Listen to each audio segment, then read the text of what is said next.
estava longe do caminho do céu. Eu era pobre, perdido, pecador,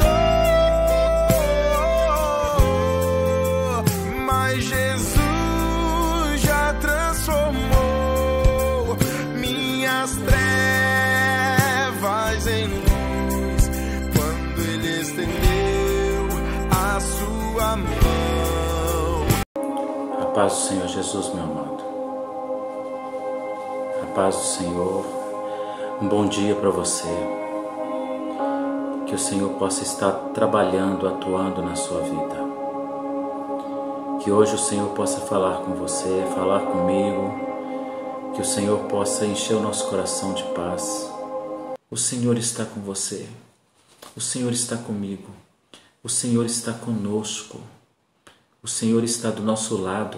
Irmão, o Senhor é o nosso aliado. Ele é o teu aliado. Ele é aquele que está ao teu lado agora. Então acredite, confie. Se existe alguém que está interessado em tua vitória, é Deus. E tão certo como o inimigo está interessado em tua derrota, tão certo como o inimigo fará tudo para te destruir, Deus fará tudo para te levantar. Deus fará tudo para te dar vitória. Vitória. Ele tem exércitos trabalhando para isso. Ele tem autoridade que nenhum outro ser tem. Tão certo como o diabo mira em você para tirar a sua motivação, o Senhor nosso Deus mira em nós para nos dar autoridade. Você tem autoridade. Em nome de Jesus, creia nisso. Deus tem uma palavra para você. Deus quer falar com você agora. Creia nisso. Você sabe que a gente às vezes fala uma coisa, a gente faz coisas, a gente fala com Deus coisas e depois nós acabamos duvidando daquilo que nós mesmos falamos. Nós dizemos para Deus: Senhor, fala comigo. Senhor, me dá uma resposta. Senhor, fala. Levanta, Senhor, a tua voz e fala. A palavra do nosso Deus diz que o Senhor fala por meio dos seus profetas. E fala por meio das Escrituras. E fala por meio de Jesus Cristo. Então a palavra do Senhor fala conosco. A palavra do Senhor é a resposta de Deus. E quando Ele fala, a gente fica meio duvidoso. Será que foi comigo? É com você. É para você. Amém? Essa manhã é para você. A palavra de Deus agora é para você. E o texto que o Senhor me levou a refletir nessa manhã, para nossa oração, está no Evangelho de Marcos, no capítulo de número 9. Nós vamos ler apenas o verso de número 24, que diz assim: Imediatamente o pai do menino exclamou com lágrimas: Eu creio. E ele continua a frase dizendo: Ajuda a minha falta de fé. Vendo Jesus que a multidão concorria, repreendeu o espírito imundo, dizendo: Espírito mudo e surdo, eu te ordeno, sai desse jovem e nunca mais torne a ele. Imediatamente, agitando-se, saiu, deixando como se estivesse morto. Muitos disseram: Morreu. Mas Jesus, tomando pela mão, o ergueu e o levantou. Eu tenho algumas palavras aqui para dizer para você. Palavras de Deus para você. A primeira mensagem que eu quero chamar a sua atenção é que essa história é uma história conhecida de nós todos. É a história de um jovem que vezes era lançado no fogo, vezes era lançado na água, que buscava o suicídio, mas isso era feito por um espírito imundo que o atormentava. Um espírito terrível que o atormentava. O pai desse jovem leva esse jovem até Jesus. Ele encontra-se primeiro com os discípulos e depois com o próprio Jesus. E chegando diante de Jesus, ele pede a cura. A primeira lição que eu aprendo aqui é que os discípulos falharam no primeiro momento. E ele vai até a Jesus, ele não desiste. A primeira lição que eu aprendo com esse homem é que eu não devo desistir. E essa palavra é para você nessa manhã. Você não deve desistir. Algumas vezes as coisas darão errado. Algumas vezes as coisas não funcionarão dentro do planejado. Algumas vezes aquilo que deveria dar certo não funciona. Algumas vezes isso pode acontecer. Em alguma ocasião isso pode acontecer. Mas a palavra de Deus continua dizendo que aquele moço esperou Jesus. Ele esperou Jesus. Então eu te digo uma segunda coisa que eu aprendo. Espere Jesus. Espere Jesus. Por mais difícil que esteja, espere Jesus. Ele vai chegar. Ele vai chegar. Ele não vai chegar tarde demais. Ele vai chegar. Espere em Jesus. E ele ficou ali esperando Jesus, ele ficou esperando Jesus voltar, querido. Ele ficou esperando Jesus retornar. Quando Jesus aparece, então ele chega para Jesus e diz: Jesus, o meu filho, Senhor. E eu aprendo uma terceira lição. Na frente do Senhor, diante do Senhor, a atitude mais correta é clamar. É clamar misericórdia, é clamar pelo amor de Jesus, é clamar pelo poder de Jesus. A coisa mais correta a fazer é usar dessa oportunidade de maneira positiva. Então ele viu Jesus e prontamente foi até ele. Querido, vendo Jesus, não espere mais nada, peça logo, peça agora, peça nesse instante, não deixe para amanhã, faça agora. Porque você não pode orar agora? Porque você não pode clamar agora? Pode! Você pode dobrar os seus joelhos assim que acabar essa oração. Você pode dobrar os seus joelhos assim que acabar essa transmissão. E você pode orar, sim, você pode. Você pode clamar e não perca essa oportunidade. Mas as lições que esse homem passa para nós ainda continuam. Jesus então chega para ele e diz: eu posso realmente fazer todas as coisas. E aí há uma quarta lição. Jesus pode fazer qualquer coisa. Jesus pode realizar qualquer milagre. Jesus pode realizar qualquer obra. Mas aí Jesus faz uma pergunta a esse homem. E ele diz a este homem: você crê? Você crê?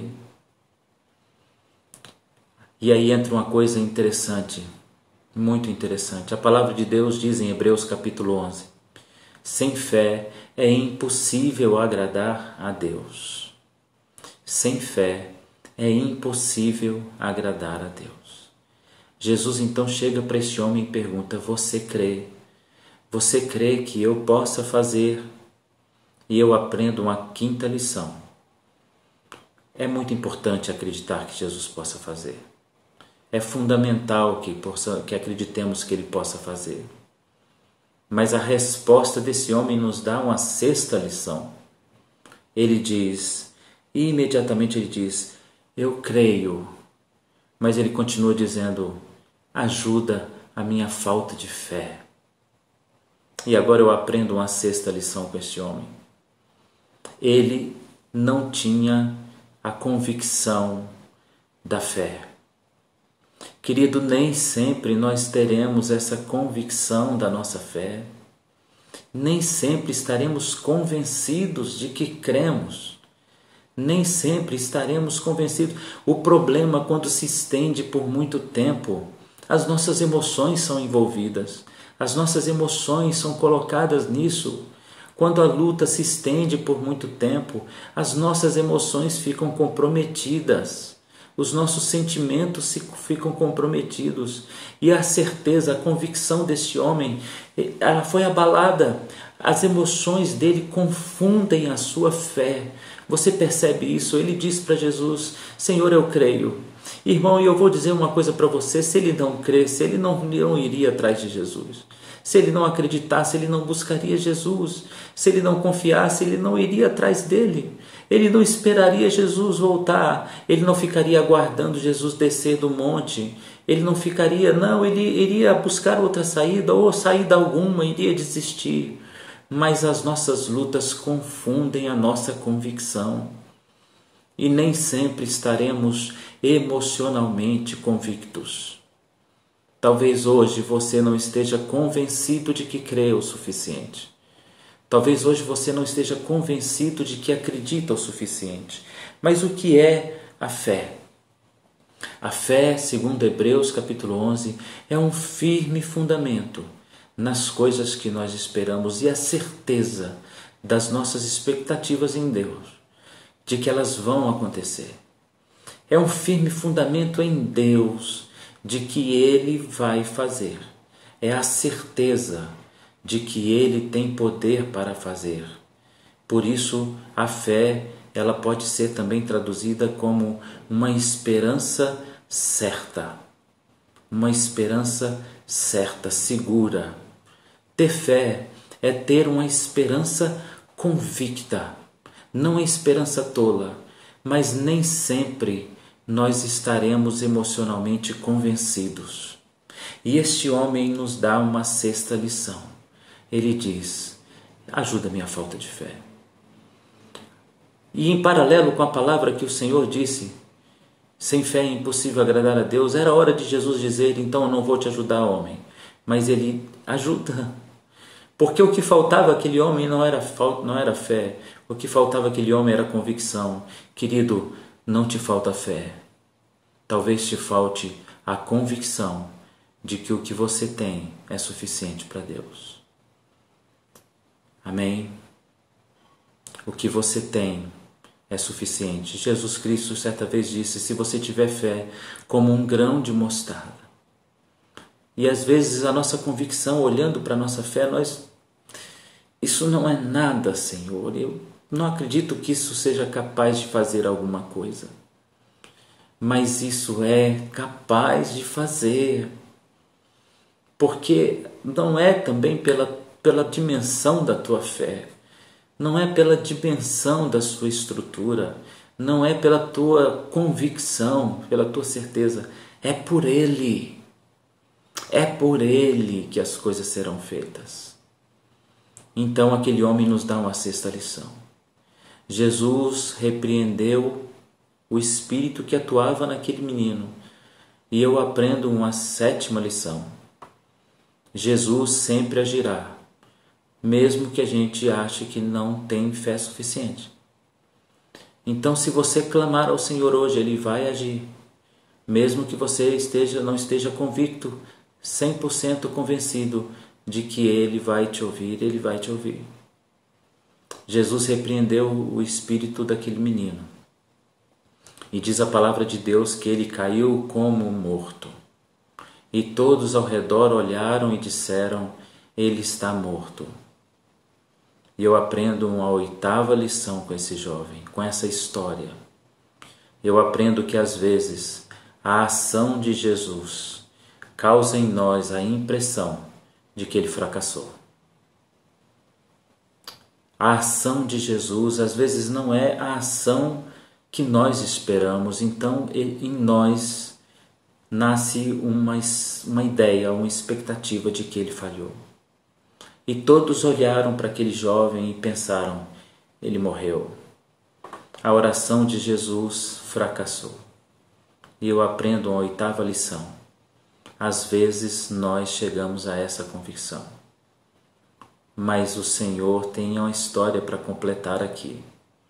E a palavra de Deus diz que Jesus, tomando aquele menino pela mão, ele ordenou para que aquele menino se levantasse, e ele se levantou. Ele não havia morrido. Então eu aprendo uma nona lição. Nunca, nunca, nunca, nunca Jesus vai falhar. Nunca Ele vai falhar.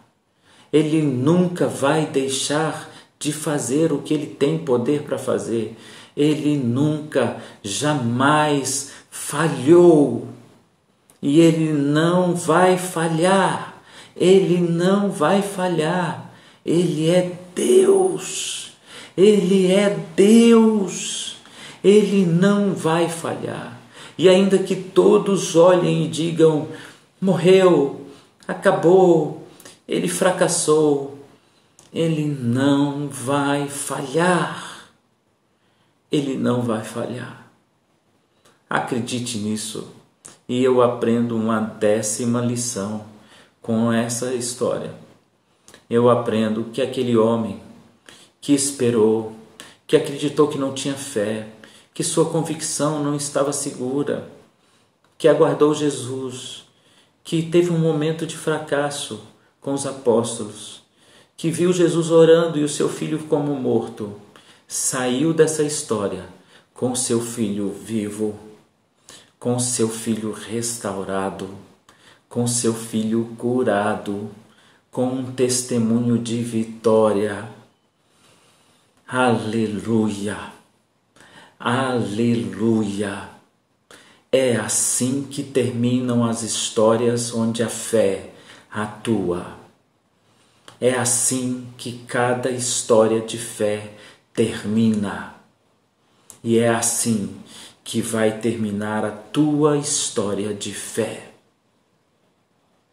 Essa é a palavra que eu tenho para você hoje. Essa é a palavra que Deus tem para você hoje. Essa é a palavra de Deus para você. 10 lições que você deve guardar em teu coração. O Senhor não vai falhar. Ele não vai falhar. Espere. Creia. Ainda que a sua convicção não te convença. Não vá pela tua convicção. Não vá pela tua convicção. O coração do homem é enganoso. Continue esperando. O Senhor vai agir na tua vida. Amém.